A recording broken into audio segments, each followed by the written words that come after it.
কিন্তু হারনে वाला तो हम लोग नहीं है। জিতবো বলেই তো ময়দানে নেমেছি, মুখ দেখাতে তো আসিনি, লড়ে জিতে আদায় করে নেব বলেই এসেছি। স্কুলে পড়তাম তো পিছনের বেঞ্চে কোণে যদি বসতাম তো দিদিমণিদের চোখ ঠিক চলে যেত। কেন?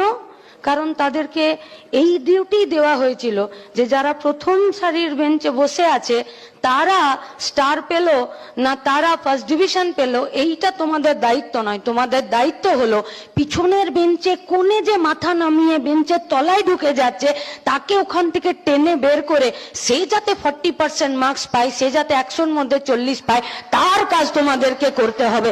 এইটা মার্ক্সবাদ বলে, এইটা কমিউনিস্ট আন্দোলন বলে। আর তার দুজন প্রবাদ প্রতিম নেতৃত্ব কমরেড সীতারাম ইয়েচুরি, কমরেড বুদ্ধদেব ভট্টাচার্য সহ আমাদের এই গোটা নেতৃত্বরা, গোটা কর্মীরা এই কাজই তো আমাদেরকে শিখিয়েছেন। তাই লড়াইয়ের রাস্তাটা কঠিন।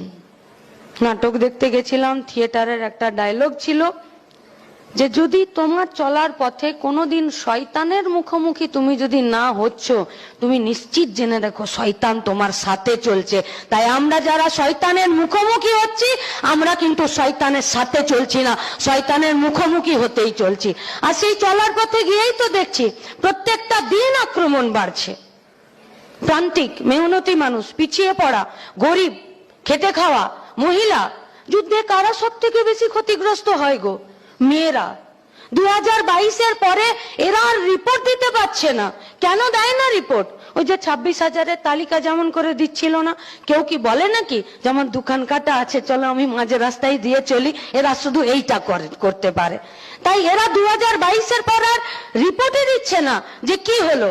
2025-এর আগস্ট মাসের শুরুতে রাজ্যসভার এক সাংসদ এদেরকে প্রশ্ন করেছিল, দেশের সরকারের পক্ষে যারা দাঁড়িয়ে আছে তাদেরকে, সেই দলের যারা এমপিরা আছে তাদেরকে বললো কেমন আছে বলো তো আমাদের দেশের মেয়েরা?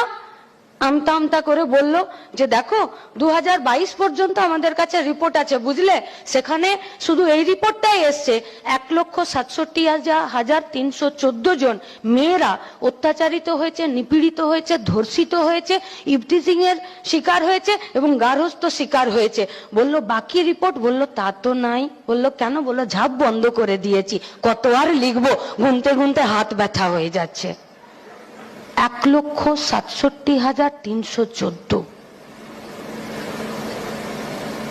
1,67,314 যন্ত্রণা, 1,67,314